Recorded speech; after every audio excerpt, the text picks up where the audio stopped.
श्री महाप्रज्ञ गुरवे नमः। जिसके सांसों में रहता है शाश्वत शांति का स्पंदन, उस महाप्रज्ञ को वंदन, उस महाप्रज्ञ को वंदन। सत्य अहिंसा अनेकांत को अर्पित जिसका तन मन, उस महाप्रज्ञ को वंदन, उस महाप्रज्ञ को वंदन। जिसके सांसों में रहता है शाश्वत शांति का स्पंदन, उस महाप्रज्ञ को वंदन, उस महाप्रज्ञ को वंदन।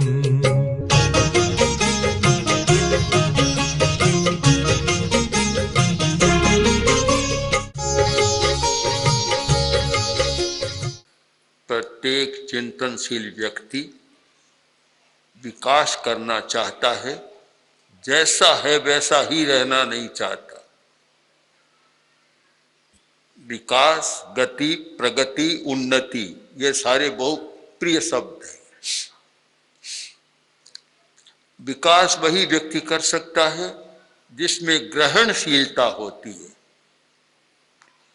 ग्रहणशीलता, रिसेप्टिविटी, जो हर बात को, अच्छाई को ग्रहण कर सकता है, वह व्यक्ति विकास कर सकता है।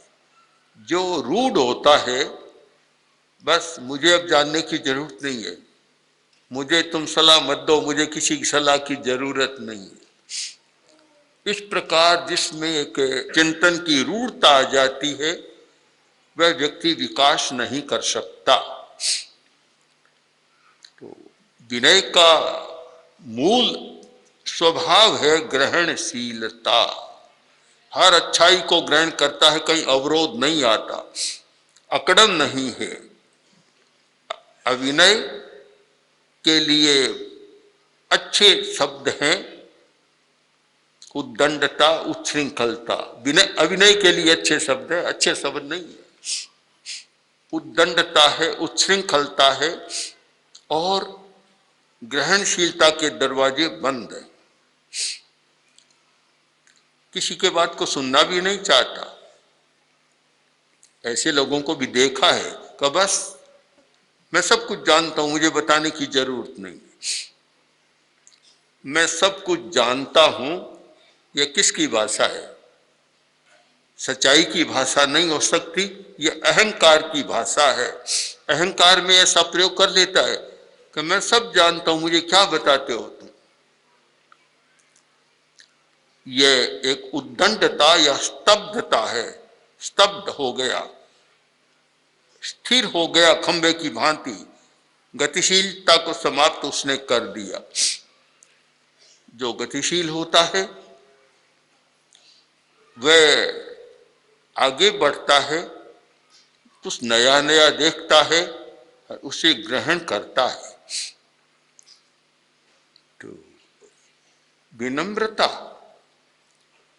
को सीमित अर्थ में नहीं माने, इतना ही अर्थ है कि भाई हाथ जोड़ लिया, कुछ मीठी बात बोल दी, सिर झुका दिया। अगर विनम्रता इतनी छोटी है तो कोई उसका बहुत ज्यादा मूल्य नहीं है, वो औपचारिक मूल्य है, सामान्य बात नहीं है। विनम्रता है सारे चिंतन की, मन की, वाणी की, प्रवृत्तियों की, शरीर की प्रवृत्तियों की एक ऋजुता आ जाती है, सरलता आती है, उसमें कहीं भी अवरोध नहीं होता। एक विनम्रता का व्यापक स्वरूप हमारे सामने आता है। स्थानांग सूत्र में विनय के 7 प्रकार बतलाए गए जो विनम्रता का व्यापक दृष्टिकोण प्रस्तुत करते। ज्ञान विनय, दर्शन विनय, चारित्र विनय, मन विनय, वचन विनय, काय विनय और लोकोपचार विनय। ज्ञान का विनय, लंबी व्याख्या है कि ज्ञान देने वाले के प्रति विनम्र होना एक अर्थ हो सकता है, किंतु अगर इसकी आत्मा तक हम पहुंचने का प्रयत्न करें, तात्पर्य को जानने का प्रयत्न करें, तो ज्ञान विनय इसका है कि कहीं भी ज्ञान की सीमा को न बांधना। ज्ञान अनंत है, इसलिए ज्ञान का अहंकार न होना भी मैंने सब कुछ जान लिया, और ज्ञान को व्यापक स्वरूप में रखना एक ज्ञान के प्रति हमारा विनम्र व्यवहार है, ज्ञान का विनय है। कभी भी यह अहंकार पैदा न हो कि मैं सब कुछ जानता हूं, यह ज्ञान का विनय है। क्योंकि जब ज्ञान असीम है और हम उसे सीमा में बांधते हैं तो वह ज्ञान का एक अविनय हो जाता है। ज्ञान को भी सीमा में न बांधे, ठेकेदार न बने। सबसे बड़ी समस्या है ठेकेदार बन जाना। आचार्य तुलसी बहुत बार कहते थे कि हमने सबको सुधारने का ठेका नहीं लिया, हम ठेकेदार नहीं हैं। हम तो एक विनम्र प्रयत्न करते हैं कि ये मार्ग अच्छा है, जो चलना चाहे वह इस पर चले। बस इतना ही एक विनम्र प्रयत्न हो सकता है।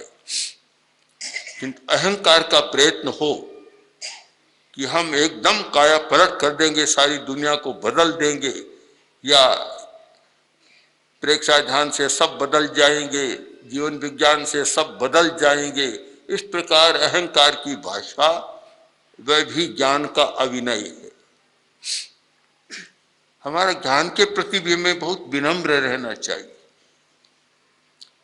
दृष्टिकोण, दर्शन विनय, दृष्टिकोण के प्रति भी विनम्र रहे कि बस मेरा दृष्टिकोण सही है, तुम्हारा गलत है।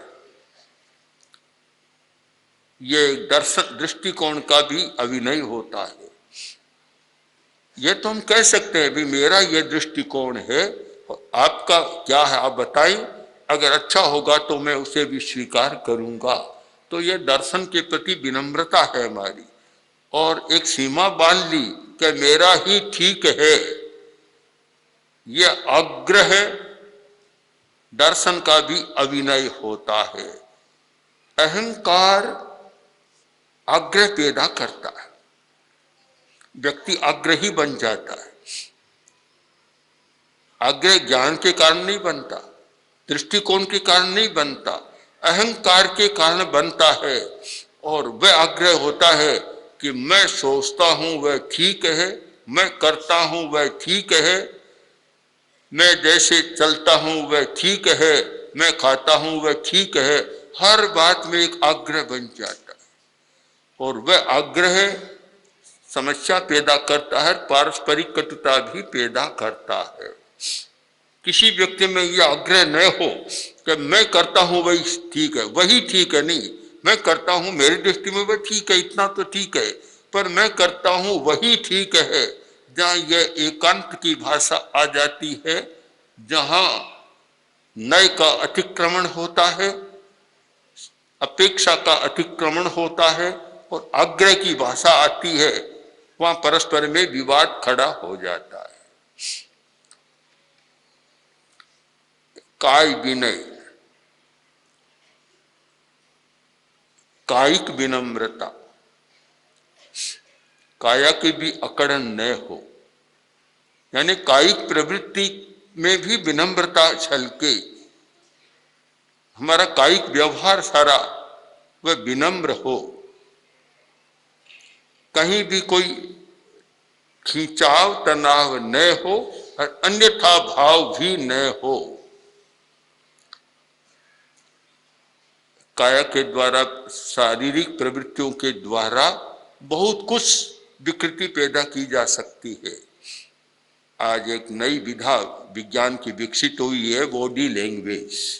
बॉडी लैंग्वेज एक पद्धति विकसित हुई है, यानी बोलने की जरूरत नहीं, बॉडी लैंग्वेज के अनुसार आप अपने हाव भाव, शरीर की चेष्टाओं से पूरी बात कह सकते, पूरी बात बताई जा सकती है।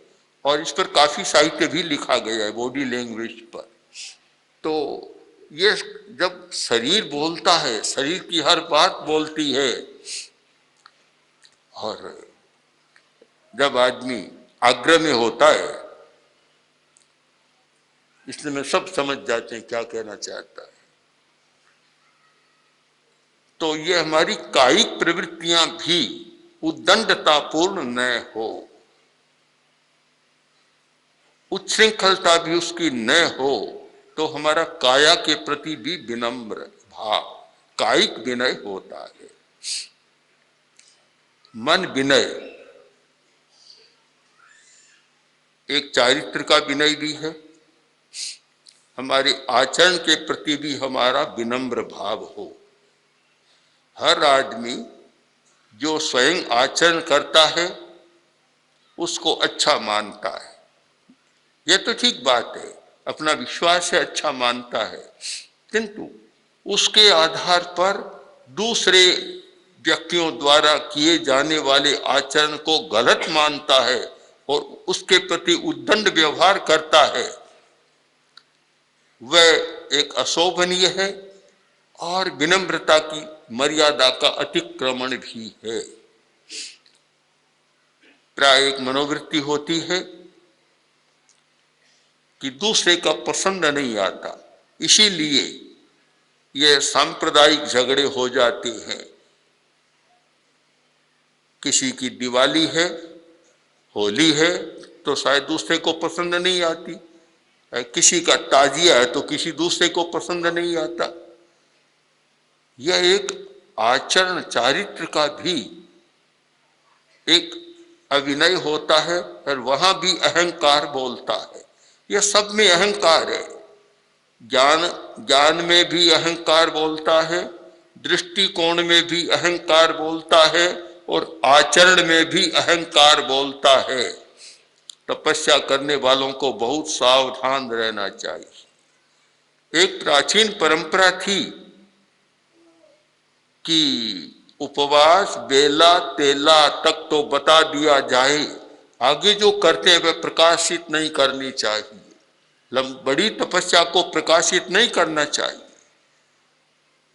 बहुत पुरानी परंपरा और बहुत लंबे समय तक चलने वाली परंपरा है कि आगे तपस्या का प्रकाशन न हो। तपस्या है आत्मशोधन के लिए और वह भी अहंकार का कारण बन सकता है, यानी आचरण भी अहंकार का कारण बन जाता है कि मैं ऐसा करता हूं, मैं ऐसा करता हूं, मैं प्रतिदिन 10 सामायिक करता हूं, मैं प्रतिदिन ऐसा करता हूं, यह भी एक अहंकार का हेतु बन जाता है।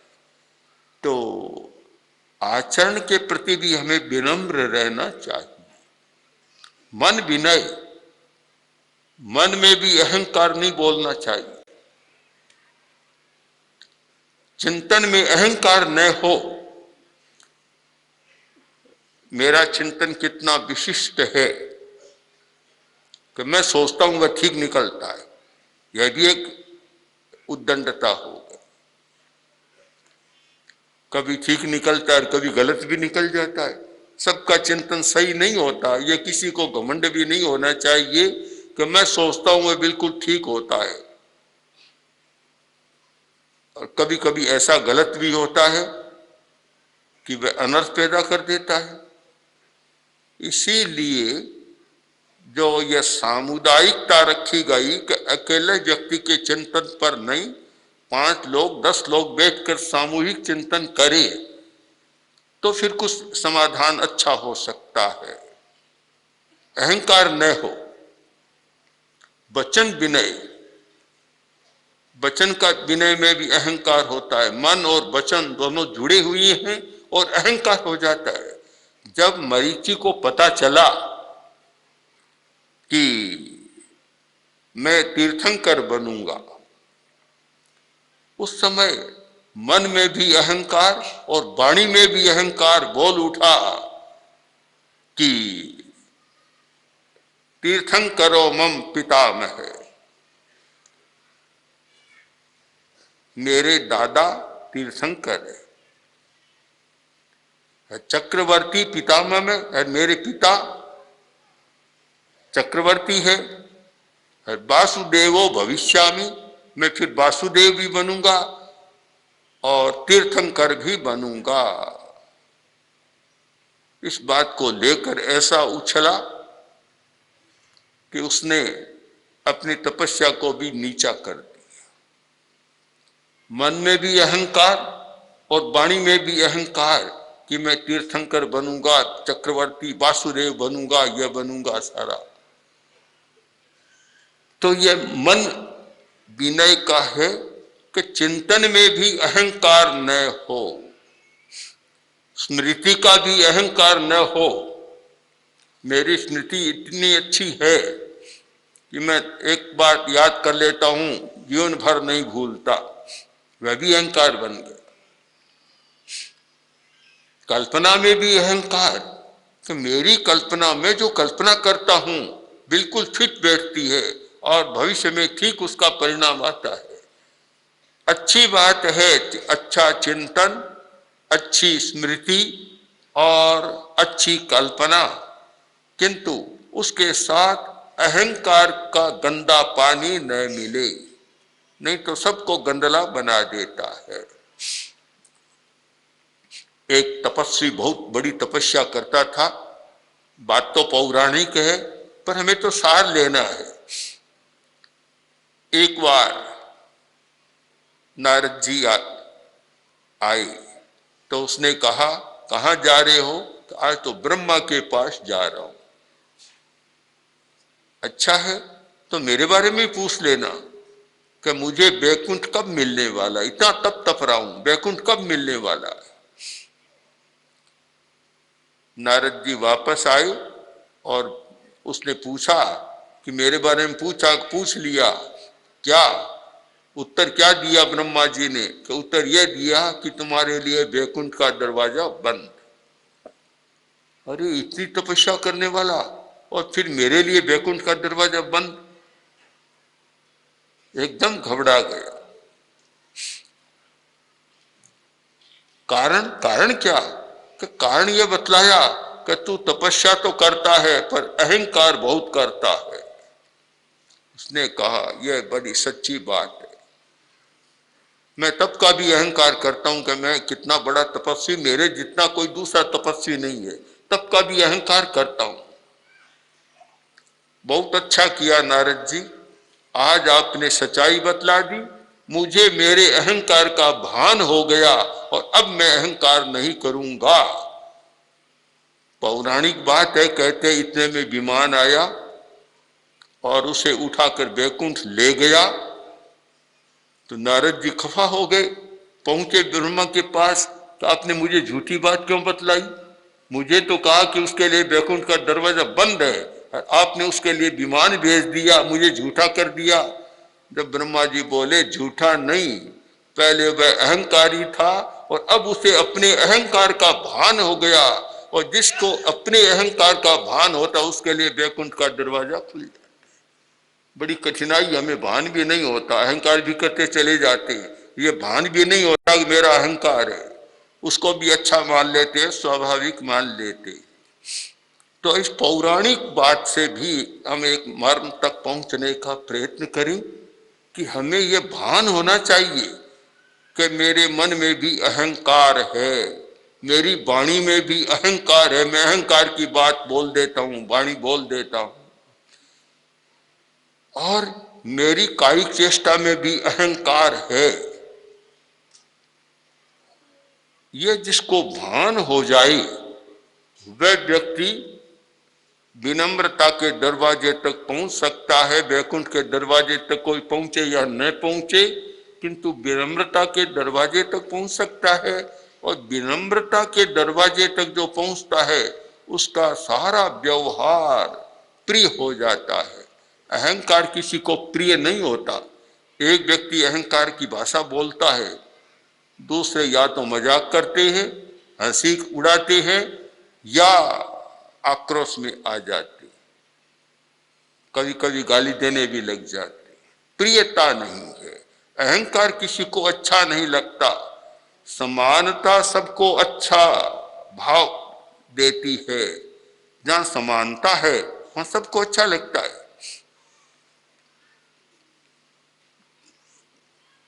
प्रसंग आया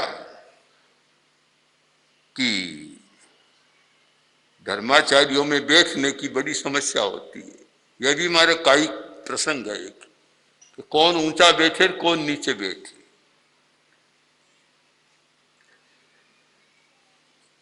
जैनेन्द्र जी एक बार समस्या लेकर गुरुदेव के पास आए और बोले कि आचार्य जी, टाउन हॉल में कार्यक्रम रख दिया पर एक समस्या आ रही है। गुरुदेव ने पूछा क्या समस्या है? कि समस्या यह है, धर्म गुरुओं की ओर से आ रही है कि किसका पट ऊंचा होगा और किसका नीचा होगा और किसका बराबर होगा। भारी समस्या आ रही है। तब आचार्य वर ने कहा, उलझो मत, समस्या कुछ नहीं है, मैं नीचे बैठ जाऊंगा, अपने आप समस्या हो जाएगी। वास्तव में वही हुआ और समस्या रही नहीं। अभी हम राजस्थान में प्रवेश कर आ रहे थे, चित्तौड़ पहुंचे तो कुछ भाई हमारे पास आए, बोले कि कोई धर्म गुरु आने वाले हैं और वे अपने आसन पर बैठेंगे, आप कुर्सी पर कैसा लगेगा? उन्हें बहुत अच्छा लगेगा। हम तो अपनी सुविधा से कुर्सी पर बैठते हैं अपनी स्थिति के कारण। कोई ऊंचा बैठे, कैसे ही बैठे, हमें उसमें आपत्ति नहीं है। कोई आपत्ति नहीं होनी चाहिए। अपनी अपनी सुविधा और अपनी अपनी व्यवस्थाएं मर्यादाएं होती है। तो हमारा एक विनम्र व्यवहार, कायिक व्यवहार भी विनम्र होना चाहिए। उसमें भी अहंकार न हो तो सब मिल जाती। अहंकार तोड़ता है, ज्यादा तोड़ने वाला अहंकार है, जोड़ता नहीं है। विनम्रता जोड़ती है। चार व्यक्ति साथ रहते हैं और एक का अहंकार है तो वह अलगाव कर देगा, हर बात में अलगाव, परस्पर जुड़ेंगे नहीं। और अगर विनम्र व्यवहार है तो सब साथ में जुड़ जाएंगे। तो हमारी विनम्रता जो व्यक्त होती है उसके क्षेत्र बड़ी सुंदर बतलाए। एक अच्छा वर्गीकरण है कि हमारे मन में भी विनम्रता है, वाणी में भी विनम्रता और काया में भी, कायिक चेष्टाओं में भी विनम्रता। एक विनय को बहुत व्यापक आकाश मिल गया कि केवल हाथ जोड़ना, सिर झुकाना, इतना ही मात्र विनय नहीं है। और विनय का एक अर्थ भी है, विनयनम अपनयनम। विनय का मतलब दूर करना, अपनयन करना। अपनयन करें, विनयति। नयति संस्कृत धातु है, नयति माने तो प्राप्त करना। विनयति का अर्थ होता है दूर फेंकना, दूर करना, दूर ले जाना। तो इसका मतलब ही हुआ कि अहंकार का विनयन करना। विनय का मतलब है अहंकार का विनयन, अहंकार को दूर करना, अभिमान को दूर करना, वह विनय है। और इतनी व्यापक इसकी जो शाब्दिक व्युत्पत्ति है तो इसका अर्थ भी उसके आधार पर व्यापक बन गया कि कोई भी क्षेत्र, कोई भी प्रवृत्ति जहां लगे कि इसमें अहंकार आ रहा है, उसे दूर कर दो और वह विनम्रता तुम्हारे लिए वरदान बन जाएगी। ओम श्री महाप्रज्ञ गुरवे नमः। ओम श्री महाप्रज्ञ गुरवे नमः। ओम श्री महाप्रज्ञ गुरवे